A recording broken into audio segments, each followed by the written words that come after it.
lewru korka darima ndaren galle yiri kesi makko kadi kiddi makko halidi lewru korka darima lewru bural darima ndaren galle yiri mayo kesi makko kadi kiddi makko halidi lewru korka darima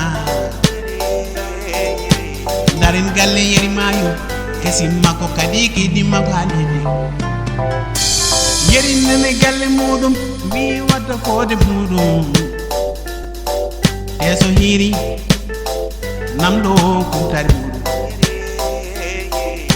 yeri nene galle mudum wi wadda fode mudum eso hiri namdo kumtari. Petit, viens, par là, viens par ici.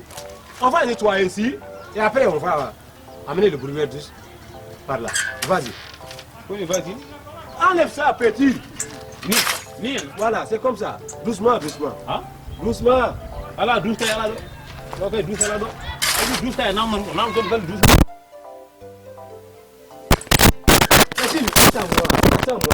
Doucement, doucement. C'est comme ça. Nous, on ne connaît pas votre travail là. C'est comme ça. Ah, c'est comme ça. Ah, tu viens, par là-bas. Hein? Attrape ça. Oui. Allez, on va là-bas. Par ici.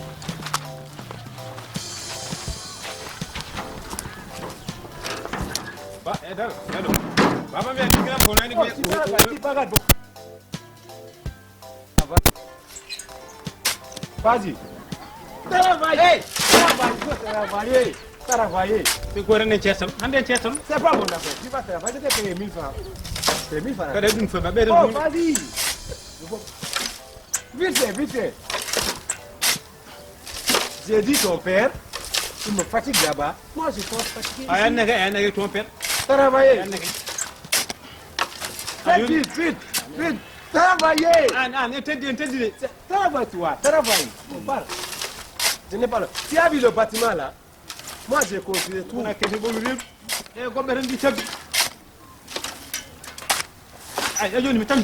C'est bon, allez, vas-y. C'est pas bon, c'est bon. Vas-y, toi. Où est le bâton? Vas-y. Aide-toi, vas-y. Ah, tiens, vas-y. C'est bon. Tu es fou? Ah, mais ça ici. Par là. Doucement, toi. Vous les Sénégalais, vous êtes fous. Par là. Attends. Oh, toi. Par là encore. Hey, tu vas me tirer. Tu vas me tirer. Par là. Vas-y. Attends. Aujourd'hui, tu vas travailler. Toi, tu dors. Aujourd'hui, tu ne dois pas. C'est ici que tu vas dormir. Si je pars, tu ne parles pas.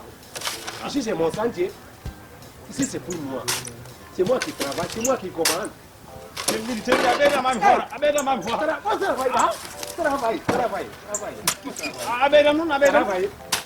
Travaille. Ici, c'est travail. Fais vite. Encore travailler. Travailler.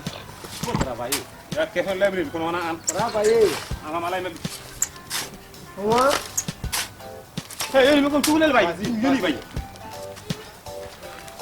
Toi, allez. Vas-y, pas de là-bas. Vas-y. Tu vas travailler. Doucement. Le groupe. Pousse-toi. Hein? Pousse-toi. Oui. C'est comme ça. Allez ça. On va faire comme ça. Comme ça. Nous on travaille. Moi, nous on ne connaît pas. On travaille. Après, écoute-moi. Demain, on va amener des ciments et on va gazer. Aujourd'hui, tu vas aller rentrer. Demain, tu travailles encore. Je te paye encore. Demain. Parents, on va rentrer. Je ne veux pas de vol. Parents, le vol. Tu voulais quoi? Et maintenant, je te laisse ici.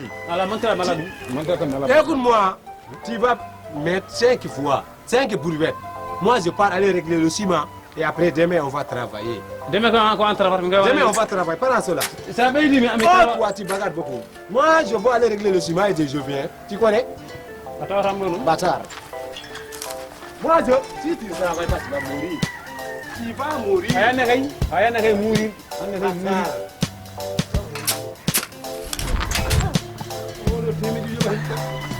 Attends, les gars. Gadi mi sawro mo temedi di o beda ma malla mi jolo mi no boy mi do foftere kala mo jolo yoda ha weta to mi jom halna baba mi wa ko nit men ni hin wala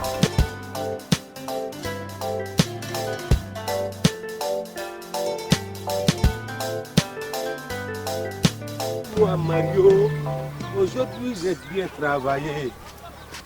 Eh, toi, papa. Mario, tu voulais quoi? Adawral ko kay Moi, je ne me gêne pas. Et quoi? adu dum dum temedi liggéey bubu liggéey Ah, de l'argent. 1000 francs. adu temedi di ko mi temedi di Je peux donner ça à madame.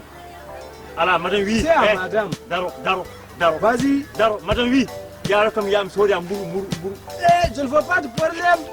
Je ne veux pas de problème. problème ala hen adu ron anki adu Tu ne peux pas laisser. Je peux donner madame. adu woro ko madame ko min sodi mburu madame wi sodi mburu ambaram Ah.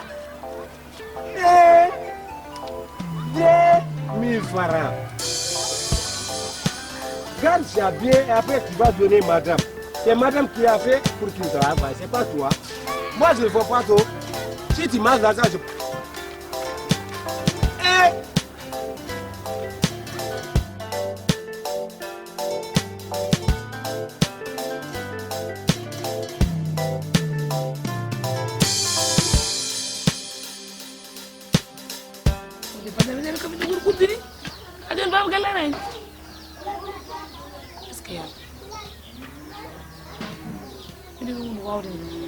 Kalfo Bobby. Et Mario. Oh. C'est quoi madame encore? Ah ça me ramgia c'est quoi? Argay. C'est quoi? Moi je travaille, j'ai fatigué. C'est bon dormir. Eh, mais quand on voit tambi, il faut on tambi. Oh là là. Ça me rambia ou del tambi. C'est quoi madame? Tu voulais quoi? Ah, ndur le jibinda ne ke jon ran jibinira. Oh, nous, on travaille. On travaille. Si on est fatigué, on va reposer. Tu voulais quoi? On t'a reposé à Dan Kalis. Oh, Amour. On vient de niquer Bou. Oh, Boubou. Hey. Tu as donné le papa là. Tu as donné le vieux? Oui. And you know that tu vas moi. Tu as lui donné 1000 francs. Il veut combien de francs? Aïe. Tu es fou, il est travaillé. Allez, kangaroo. Hey. Non. Babalati. Merci. Eh bien, amna yedro ka fo bobi ay. Hiri sen tardi setan Ko man daro. comme jono ni jumaron bi fara burron hiri setan aram ham hawre ko dal Il faut jere ko bura yiri. Du ma banam gilay. dum ga hakiri hari joni kay mo jira To buro we. ono mburu mi nawani hay kala kala mi dan jamina Ina ka ma wala wala. o belami Mario bi toti ko kalis. Mario Oui ma toti ko kalis amu. min mo resuli kim kas min Mario bi tinyon o mo na rinde suta. Ana ngarra. Mario ar ko fusi gallo an gonda ka anda kadi Mario sa fo yalti gallo mimi fo jam yalti gallo min mo resuli kim kas min Min def jor ngon on nanyi. ha Mario toti na to tani. ala hokaydi mi Kono an abda min hebde temedi. Anyam raw romburu. mi ci ganon ka sori mburu Iwol code mburu mi mela kalis amur kandere fo wane ba. jamane mo jayni mi ñamdo taw ko lewru ko mi ñamdo taw comme dum ko adi comme gandir Allah mi ñamdo taw Minodde Mario. notu Mario Minodam. notum Mario. Argay peno. Mario c'est lui, Mario c'est là. C'est quoi? Anga bori ko jetti lamberka. Mara ko ala wala. Mario il est fatigué, je ne sais pas quoi. Eh, vous voulez quoi? Hedam alama. Gida temediri biyamo. Ko ngama jiri muti Je suis fatigué. Eh, temediri biyamo. Bida to. Je t'ai donné. Papa, où est le 1000 francs? Je t'ai donné. mon opra mi fradi bi Toi? wona pop wona gonga hande wona gonga jango Yani Papa, tu es au o volant. manden konko wayi kon wona o ma hapabi Mario do mada kalis biyamo. Au nom de Dieu. wona gonga Au nom de nos prières. maaleykum salam Basiru ko mbaɗɗa o mbasa wattu ɗum ko mbamiya ɓinguelam doyel jaroyel duuɓi sappo e nayyi omo totta ɗum kalis Tu as vu ça?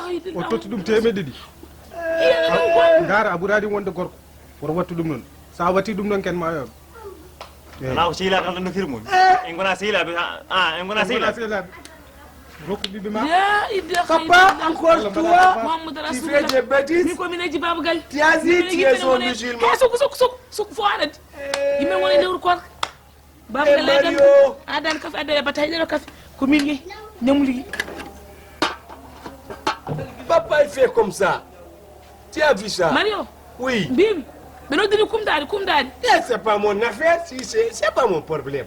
Moi, je n'ai pas aimé. wona probléme ma C'est pas mon problème. Donne-moi ça. eyyi min kam mami yak Et moi aussi, donne-moi ça.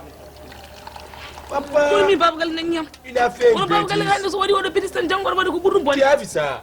wallahi mi yiɗum mi oɗo nani ñam min joni mo nanñimi Je suis désolé. kono so Allah jaaɓi somi tawi mo nder mo andu fof ko J'ai lui donné Dar 1000 yaram mi kam francs. guila Il a parti donner une autre petite fille, moins de 12 ans.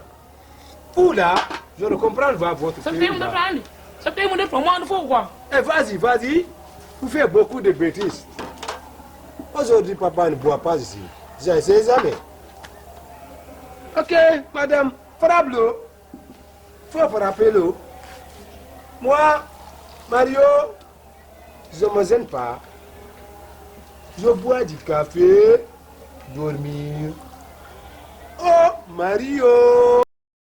ma baalidi yeri nene galle muɗum wi wadda foode muɗum e so hiiri namɗo kumtari muɗum